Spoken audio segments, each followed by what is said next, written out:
사도행전은 예수님께서 성천하시고 부활하시고 난 이후의 이야기와 복음서가 아니니까 예수님에 대한 이야기는 길지 않습니다.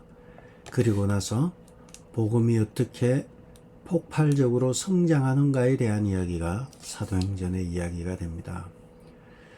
특별히 사도행전 1장에서 예수님께서 부활하신 이후에 이 땅에서 하신 일들이 나와 있습니다. 부활하시고 이 땅에서 하신 일들은 사도행전 1장 4절에 보면 너희는 예루살렘을 떠나지 말고 내게서 들은 바 아버지께서 약속하신 것을 기다리라.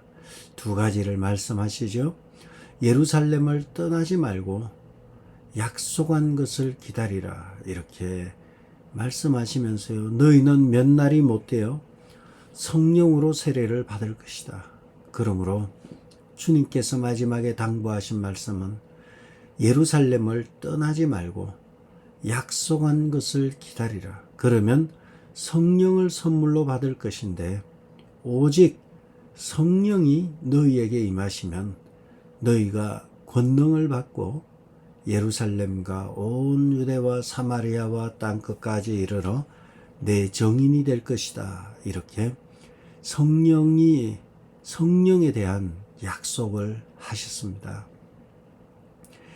예수님께서 마지막으로 하신 말씀이 이와 같이 예루살렘을 떠나지 말고 내가 아버지께서 내게 들은 바 아버지께서 약속하신 것을 기다리라 하시고 그 성령이 임하시면 권능을 받고 정인의 삶을 살 것이다. 결국은 성령이라는 분은 우리로 하여금 귀신을 내어 쫓고 병을 고치고 카리스마틱이라 그랬는데요. 카리스마틱한 능력을 행하는 게 성령의 목적이 아니라 성령의 진정한 목적은 정인의 삶을 사는 것이고 그리고 성령을 받게 되면 땅 끝까지 이르러 복음을 전거하는 사명을 갖는 것이 성령의 본래 목적이죠. 이를 위해서 때로는 내면적으로 깊이 들어가서 변화시키는 일도 하고 또 때로는 기적과 같은 일을 일으키기도 하시는 것이 성령 하나님의 하시는 일인데 기적이 목적이 아니라 결국은 정인의 삶을 살게 하는 것이 참된 성령의 목적이 되는 것이죠. 이 이야기가 1장의 이야기입니다. 사도행전 1장의 이야기는 예수님의 마지막 당부의 이야기와 그리고 1장 후반부에 가면 가룟 유다 대신 마띠아를 뽑는 장면이 나옵니다. 그러므로 사도행전을 쓴 누가는 예수님의 마지막 당부인 아버지께서 약속하신 것을 기다리라는 말씀과 더불어 12명 중에 한 명인 배신자 가룟 유다 대신 마띠아를 뽑는 이야기, 조직을 정비하는 이야기가 나옵니다. 그러므로 우리가 어떠한 일을 하려고 할 때는 이 조직이 먼저 구성이 돼야 돼요. 각 전도에도 조직이 이루어지고 그 뒤에 사역이 뒷받침되는 거죠.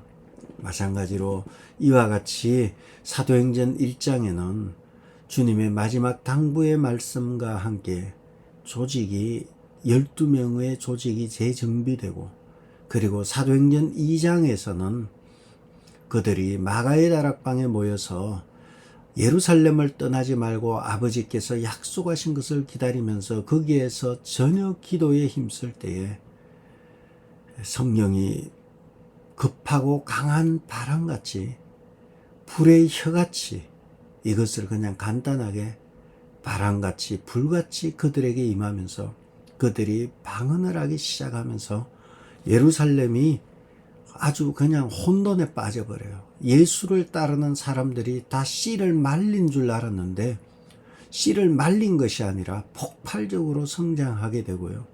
그리고 사도행전 2장의 후반부로 가면 성령을 받은 예수님의 제자들이 둘러서고 그 앞에 베드로가 서서 큰 대중 앞에 설교를 합니다. 베드로가 그날 설교할 때에 돌아온 사람이 3,000명이나 회개하는 역사가 나타났습니다. 그래서 사도행전 2장 41절에 보면 그 말을 받은 사람은 세례를 받음에 이날의 신도의 수가 3,000이나 더하더라. 3,000명이나 더하는 놀라운 폭발적인 역사가 나타나게 되고, 그래서 결국은 초대교회는 42절에 2장 42절에 4개가 나옵니다. 사도의 가르침을 받아. 사도의 가르침이 무엇입니까? 말씀이에요. 서로 교제하고 떡을 떼며 기도하기를 힘썼다. 기도가 나오죠. 우리 교회의 기본이죠. 말씀과 기도와, 이것이 말씀과 기도가 나오고 그 다음에 교제하고 떡을 떼는 것이죠. 그래서 교회라는 곳은 사도의 가르침을 받아 하나님의 말씀을 가지고, 이것을 가지고 서로 교제하고 떡을 떼며 저녁 기도에 힘쓰는 일이 나타나는 것이 바로 교회의 바른 모습이에요. 교회는 말씀만 듣고 그냥 휘딱후딱 떠나버리는 것이 아니라 성도의 교제와 같이 또 음식도 나누고 그리고 기도하는 것이 교회입니다. 이러한 초대교회의 이러한 폭발적인 역사가 나타나는데, 그렇다면 우리는 궁금한 거예요. 그것이 베드로는 도대체 어떻게 설교했길래 하루에 3,000명이나 회개하는 역사가 나타났을까? 베드로의 설교는 도대체 어떻게 역사했길래, 어떻게 했길래 3,000명이 돌아올까? 오늘날에도 이렇게 설교하면 3,000명이 돌아올까? 뭐 이런 생각이 들죠. 베드로의 설교를 자세히 보시면 제가 읽어 드릴게요. 베드로의 설교의 요약으로 가면 사도행전 2장 36절에 보면 이스라엘 온 집은 확실히 알지니 너희가 십자가에 못 박은 예수를 하나님이 주와 그리스도가 되게 하셨다. 너희가 십자가에 못 박았고 하나님께서 그를 메시아로 주와 그리스도로 세우셨다. 이 얘기가 핵심이에요. 예수를 너희는 배반하고 너희는 그를 죽였지만 하나님은 그를 다시 살리셔서 왕으로 주로 세우셨다. 이 얘기를 하는데 3,000명이 돌아오는 거예요. 그러면서 베드로가 마지막에 이렇게 얘기하죠. 너희가 회개하여 각각 예수 그리스도의 이름으로 세례를 받고 제사함을 받으라. 그래야면 성령을 선물로 받을 것이다. 받으리라. 이렇게 얘기를 하죠. 회개하고 예수의 이름으로 세례를 받고 제사함을 받고 그러면 성령을 선물로 받는다는 메시지에 그날 3,000명이 회개하는 역사가 나타난 것입니다. 베드로의 설교에 무슨 은혜가 있습니까? 여러분, 베드로의 설교는 스데반의 설교와 별반 다르지 않을 정도로 크게 그냥 읽으면 읽는 거고 들으면 듣는 거고 그렇게 느껴지죠. 근데 어떻게 이 설교에 3,000명이 회개하는 역사가 나타나고 이 설교에 어떻게 사람들이 마음에 찔려서 말하기를 형제들아 우리가 어찌할꼬, 마음에 찔려서 이 설교에 막 그냥 어쩔 줄 몰라 했던 것이죠. 평양 대부흥 운동에 설교할 때에 사람들이 말씀을 듣고 밤새 성전을 떠나지 아니하고 교회에서 금식하고 철야하며 기도하면서 평양에 성령의 충만한 역사가 나타난 거예요. 그 설교문을 구해서 읽는다면 그런 역사가 나타날까요? 그렇다면 이것을 우리는 어떻게 해석해야 될까요? 그것은 성령의 능력만이 우리를 변화시킨다는 거예요. 2000년 전에 일어난 역사가 2000년이 지나도 오늘날에 일어나지 않는 이유는 그러한 놀라운 일이 일어나지 않는 것은 성령의 역사가 약해지고 있지 않나 이런 생각이 드는 거예요. 물론 성령의 역사가 약해지냐 이러면 신학적으로 성령은 예나 지금이나 동일하다 이렇게 말할 수 있어요. 그러나 초대교회는 되는데 왜 현대교회는 되지 않을까요? 성령의 역사가 약해져서 그런가? 이런 생각, 저런 생각이 들지만 저 개인적으로는 예수 복음에 대한 확신이 그때는 있었던 거죠.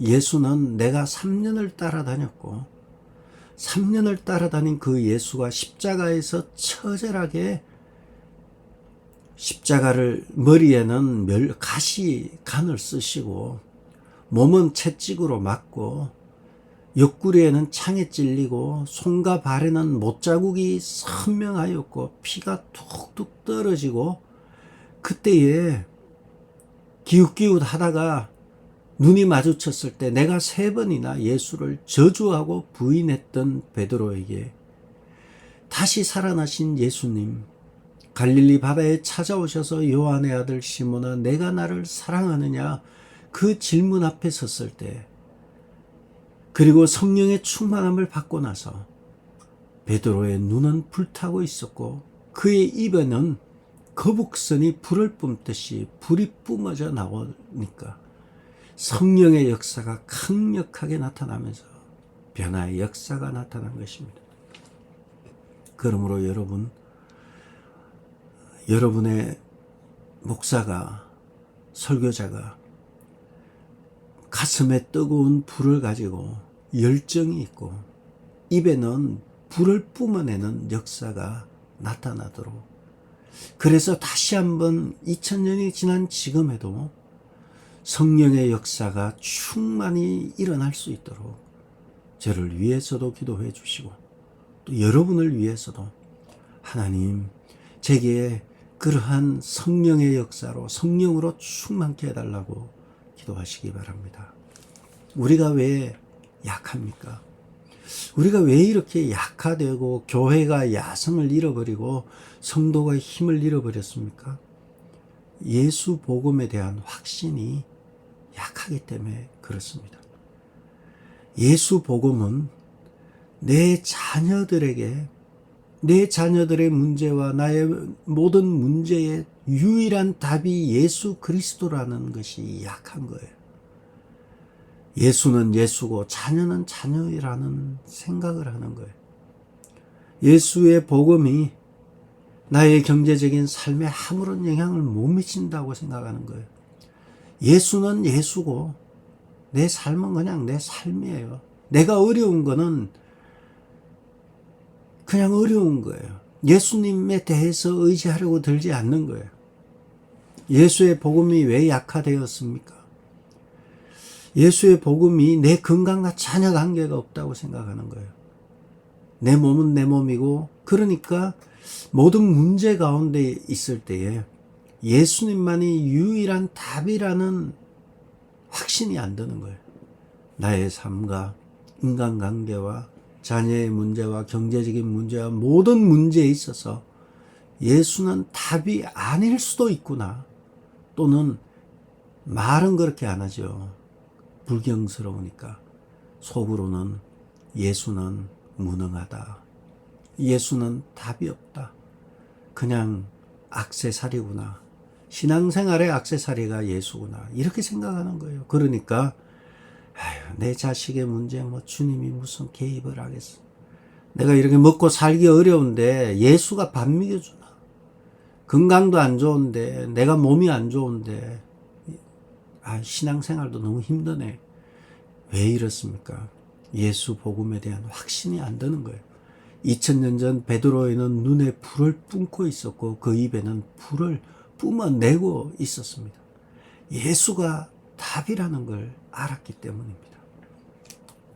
예수가 답인 걸 알게 되면 선교사로 나가게 되고요. 예수가 답인 걸 알게 되면 여러분이 그렇게 있지 않겠죠? 예수가 답이라는 것이 약하니까 전도도 못하는 거예요. 아이고 뭐 아무거나 믿으면 되고 그 중에서 예수 믿으면 복 받는데 한 믿어봐. 그리고 많은 거예요. 그런데 예수가 진정한 답이라는 걸 아는 사람은 어떻게 이것을 가지고 있는 사람이 입을 다물고 살겠어요? 아무에게나 전하고 전도하고 때로는 매를 맞고 40에 하나 감한 매를 3번이나 맞고 파선의 위험과 여러 위험 앞에서도 바울이 예수가 생명이라는 것을 전하기 위해서 죽음을 무릅쓰고 뛰쳐나갈 수 있었던 것도, 바울이 마지막 순교를 할 수 있었던 것도, 수많은 예수를 따르는 사람들이 이름 없이 빛도 없이 순교할 수 있었던 것도 예수가 마스터 키였구나, 예수가 유일한 답이었구나, 이것을 깨닫게 되니까 미친 듯이 세상으로 나가게 되는 거죠. 예루살렘에서 이와 같이 예수가 답이구나 알게 되자 예루살렘이 큰 소동이 일어나고요. 예루살렘에 예수를 따르는 사람들이 들불처럼 일어나게 되니까 사도행전 12장에 헤롯이 핍박을 가하게 되고 야고보 사도뿐만 아니라 베드로까지도 죽이려고 달려드는 기독교 핍박이 일어나게 되죠. 그러자 복음의 촛대가 안디옥으로 옮겨가서 안디옥에 오늘 우리가 읽었던 바나바와 및 사울에 이르기까지 5명의 지도자들이 등장해서 안디옥 교회를 선교의 전초기지로 여기고 땅끝까지 이르러 성령이 너희에게 임하시면 예루살렘과 유대와 사마리아와 땅끝까지 이르러 내 정인이 되는 삶을 살게 되는 것입니다. 저는 여러분에게 목사가 그럴 뿐만 아니라 여러분들도 예수만이 자녀의 답이고 예수가 내 삶의 답이고 예수는 천덕꾸러기가 아니라 나의 가장 보배로운 이름이고 소중한 분임을 알고 예수만이 참된 길이고 진리고 생명임을 알고 그분에게 나아가는 여러분들이 되신다면, 여러분들이 사도 바울이 28장 마지막 절에서 하나님의 나라와 주 예수 그리스도를 증거하는 것을 이어서 사도행전 제29장을 여러분의 삶의 자리에서 쓰는 것이 사도행전이 오늘 우리에게 주는 메시지가 되는 것입니다. 오늘 우리가 보고 있는 이 사도행전 13장의 안디옥 교회는 지리적으로 이제 예루살렘에서 안디옥으로 옮겨졌고 인물로도 베드로에서 바울로 이어지게 되고요. 그리고 이 불타는 사람들 역시 전통적인 유대인들에서 포용적인 헬라인으로 옮겨지게 됩니다. 헬라인은 그리스 사람들이죠. 그리스어를 쓰는 사람들, 헬라인들로 옮겨지게 되고 언어도 그리스어를 쓰게 되죠. 총체적으로 하나님께서는 촛대를 옮기셔서 세계 복음화를 위한 촛대를 안디옥으로 옮기신 거예요. 거기서는 이제 전 세계가 쓰고 있는 헬라어를 쓰게 되고 그곳에서는 배타적인 유대인뿐만 아니라 포용적인 유대인들이 등장하게 되고 또 놀랍게도 그곳에는 흑인도 있고요. 그리고 유대인도 있고요. 이러한 다양한 인종들이 함께한 교회가 안디옥 교회였고 이 안디옥 교회는 바로 한 마음 공동체였습니다. 어떻게 한 마음이 되었을까요? 어떻게 인종이 다르고 이런 다양한 사회에서 어떻게 한 마음이 되었을까요? 한 마음 교회, 한 마음 공동체는 예수 복음을 중심으로 한 마음이 된 거예요. 예수 그리스도의 복음, 바꿔 말하면 하나님의 나라의 복음, 하나님의 나라의 복음 확장을 위해서 모두가 다 하나의 표대를 놓고 낮아졌던 것입니다. 각자 다른 출신 배경 가운데서도 그 모든 출신 배경보다 하나님의 나라가 우선이었고, 그리고 각자 다른 인종 가운데서도 하나님의 복음이 우선이니까 하나님의 복음을 위해서 많이 배우든 배우지 못하든, 많이 가졌든 가지지 못했든, 가졌다고 유세 떨고 힘있다고 유세 떠는 것이 아니라 오직 유세는 하나님의 복음, 예수 그리스도의 복음만이 드러나고 나머지는 다 낮아지는 거예요. 어떻게 가능했나요? 예수 복음만이 유일한 답이라는 결론을 가진 사람들은 그것이 가능해요. 우리 교회도 예수 복음이 유일한 답이라는 것을 가지고 모든 높아진 것을 낮추고 하나님 예수의 복음이 인생의 해답이고 문제임을 알고 나아가는 공동체라면 교회에서 분란이 일어날 일은 전혀 없어요. 초대교회 바로 안디옥 교회가 그와 같았습니다. 그리고 그 안디옥 교회는 놀라운 사실이 우리 주일에 보았듯이요. 그곳에서는 성경을 13권이나 쓴 바울이 있었고요. 그리고 성령이 충만하고 착한 바나바가 있었고요. 또 한 명의 지도자 니게르라는 시몬이 있었습니다. 시몬은 구레네 사람 시몬이 됩니다. 마가복음 15장 21절에 구레네 사람 시몬이 예수 그리스도의 십자가를 대신 진 시몬이 등장합니다. 그 시몬은 바로 두 아들이 있는데 알렉산더와 루포의 아버지인 구레네 사람 시몬이 되죠. 그리고 이 사람은 니게르라는 시몬이 됩니다. 흑인이 됩니다. 그리고 그 부인이 구레네 사람 시몬의 부인이 당시에 나이가 좀 들었나 봐요. 바울이 말하기를 루포, 알렉산더와 루포의 어머니에게 문안하라. 그의 어머니는 내 어머니라. 바울은 예수 그리스도의 십자가를 억지로 졌던 시몬보다 한참 어렸던 것 같습니다. 안디옥 교회는 이와 같이 복음에 미친 사람들, 예수의 복음에 사로잡힌 사람들이 안디옥 교회에 있었던 거예요. 그리스도의 십자가를 어거지로 대신 지고 끝까지 갔던 시몬과 그의 두 아들 알렉산더와 루포와 그의 어머니, 귀한 믿음의 가문이 되었던 것입니다. 이러한 자들이, 이러한 제자들이 안디옥 교회를 세워서 선교의 전초 기지로 삼아 뚫고 나갔던 것입니다. 그러므로 안디옥 교회는 언어적으로 그리스어를, 세계적인 언어 그리스어를 썼어요. 그리고 그리스 언어의 최대 장점은 세계 고대 사상의 핵심이 되는 고대 철학의 언어가 그리스어예요.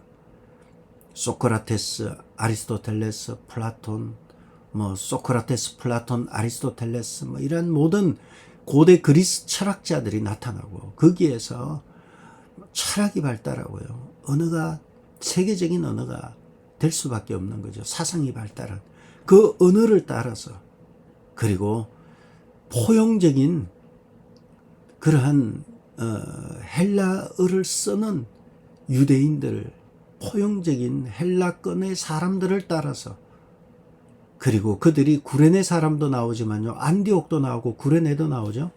구레네라는 지역은 그 초대교회 당시에 중요한 디아스포라 유대인들의 중심지였어요. 흩어진 유대인들의 중심지가 바로 구레네였어요. 그 구레네는 북아프리카 리비아 동부의 도시였고 그곳에 흩어진 유대인들이 많이 모였어요. 그곳 출신들이에요. 그래서 지인들도 거기 있고, 그러다 보니까 복음이 폭발적으로 성장하는 모든 조건들을 갖추어서 그 안디옥 교회가 발전하였던 것입니다. 마찬가지로 그 시대를 담기 위해서는 안디옥이라는 지리적인 위치와 그리고 포용적인 헬라권의 유대인들이 그 시대를 담기에 딱 좋은 사람들이었고, 하나님께서는 그 모든 것을 세밀하게 다루셔서 복음을 폭발시키셨습니다. 오늘날 세계 경제 문화의 중심지인 뉴욕에서, 그 옆에 뉴욕 뉴저지에 함께하는 이 공동체에서 하나님이 이곳을 택해서 많은 한인들, 디아스포라 한인들이죠. 디아스포라 유대인들이 아니라 흩어진 한인들이 LA와 그리고 그 다음이 뉴욕 뉴저지잖아요. 이곳에 많이 보내셨고요. 이들을 담아낼 수 있는 지리적인 위치는 뉴저지고, 그리고 다양한 인종 가운데서 그들을 담아낼 수 있는 가장 큰 것은 무엇이겠습니까? 이곳에서 의외로 이민교회에서 많은 상처를 안고 살아가는 사람들이 많습니다. 특별히 목사에 대해서 상처를 받고 성도들에 대해서 상처를 받고 온통 상처투성이 밖에 없는 것처럼 살아가고 있어요. 그래서 교회를 떠나고, 이제는 교회를 떠나서 온라인으로만 유튜브에 이 설교 저 설교 들으면서 다니는 분들도 많은 상황에 다다랐습니다. 이러한 시대에 우리의 교회의 역할은, 놀랍게도 하나님께서 우리를 카톡 라이브에서 유튜브로 바꾸어 주셨고, 무엇보다도 이러한 상황에서 뉴욕 뉴저지에 많은 상처받은 사람들을 고쳐낼 수 있는, 모을 수 있는 그러한 그릇을 우리는 준비하고 있는 것입니다. 저수지 같은 큰 그릇을 준비해서 말씀과 기도로 거룩해지며 예배 가운데 하나님의 임재와 성령의 충만함과 예수 그리스도의 사랑이 넘치고, 그리고 그들을 담아낼 수 있는 저수지 같은, 누구나 다 와서 오는 자들을 포용할 수 있는 저수지 같은 교회라면 2026년 이 시대를, 뉴욕 뉴저지라는 지리적인 위치에서 이 시대를 담아낼 수 있는 그릇이 될 것입니다. 무엇보다도 이 그릇의 핵심은 예수 복음이 유일한 해결이라는 확신을 가진 공동체여야 합니다. 저와 여러분들이 예수만이 인생의 유일한 해답이구나, 자녀의 문제의 해답은 예수구나, 내 삶의 문제의 해답은 예수구나, 내 건강의 문제의 해답은 예수구나, 백문일답이 되는 거죠. 100가지를 물어도 그 답은 예수 그리스도가 되는 것입니다. 그분이라는 것을 인정할 때, 그리고 그러한 믿음을 가질 때 내 가슴에 감동이 오고, 내가 기도할 때 마음이 뭉클해지고 뜨거움이 생기고, 그 타는 불로, 열정으로 인해서 안디옥 교회 5명의 지도자와 그리고 안디옥에서 가장 핵심적인 인물을 뽑아서 하나님께서는 선교사로 파송한 것처럼 우리가 예수 복음의 열정을 가진다면 여러분의 삶의 자리로 나가는 거예요. 여러분이 선교지로 가지 않잖아요. 삶의 자리로 나가서 예수는 그리스도다, 너희는 그를 십자가에 못 박았지만 하나님은 그를 주와 그리스도가 되게 하셨다, 예수는 그리스도, 예수는 생명의 주인 되시며 예수는 구원자 되심을 전하게 될 것입니다. 그러므로 여러분, 2026년 한 해에는 되든 안 되든 예수의 복음의 열정을 가지고 삶의 자리에서 반드시 한 명 이상을 꼭 전도하시고, 그 전도한 사람을 교회 던져놓고 잘 챙기세요 이런 거 하지 마시고, 2026년 한 해 여러분의 돈을 써가면서, 여러분의 등골을 빼가면서, 여러분의 에너지를 쏟아가면서 그를 세워낸다면 하나님 앞에서 정말 2026년 여러분 하나님 앞에서 잘하였도다 착하고 충성된 종이라는 칭찬을 받을 것입니다. 2026년 한 해 어떤 상황과 어떤 처지에 있다 할지라도 꼭 전도 대상자를 정해서 전사님에게 알려주시고 중보기도팀에게 알려주셔서 함께 기도하면서 한 해 우리가 땅끝까지 이르러 복음의 정인이 되는 하나님의 꿈, 예수님의 꿈을 우리의 꿈으로 삼아서 그 꿈을 이루는 일에 힘쓰고 애쓰는 한 해가 되기를, 그러한 한 해가 되는 여러분 되기를 주의 이름으로 축복합니다. 기도하겠습니다. 아버지 하나님, 2026년 한 해에 주님이 꿈꾸신 것, 예루살렘을 떠나지 말고 아버지께서 약속하신 것을 기다리라. 그리고 오순절날이 이름에 성령이 바람같이 불같이 임하였고, 바람같이 불같이 임하신 성령으로 말미암아 땅끝까지 이르러 정인의 삶을 살게 하신 것처럼 성령의 충만함을 받아서 정인의 삶을 살아서 땅끝까지 이르러 전도하며 하나님의 마음을, 하나님의 꿈과 비전을 나의 꿈과 비전으로 여기고 이루어드리는 복되고 귀한 성도들 되게 도와주옵소서. 특별히 오전도회가 금일 금식을 하는데 아침 금식을 합니다.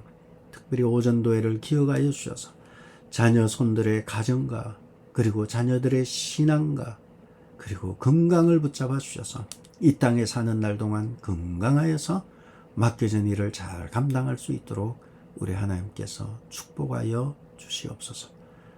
모든 문제의 해답은 오직 우리 주 예수 그리스도밖에 없음을 알고 오늘도 이 새벽에 예수의 이름 앞에 우리의 문제를 내어놓고 기도할 때 하늘의 하나님께서 하늘을 가르고 강림하셔서 우리의 기도를 들으시고 응답하여 주옵소서. 예수님의 이름으로 기도합니다. 아멘. 하늘에 계신 우리 아버지여, 이름이 거룩히 여김을 받으시오며 나라의 마옵시며 뜻이 하늘에서 이룬 것 같이 땅에서도 이루어지이다. 오늘 우리에게 일용할 양식을 주옵시고 우리가 우리에게 죄 지은 자를 사하여 준 것 같이 우리 죄를 사하여 주옵시고 우리를 시험에 들게 하지 마옵시고 다만 악에서 구하옵소서. 나라와 권세와 영광이 아버지께 영원히 있사옵나이다. 아멘.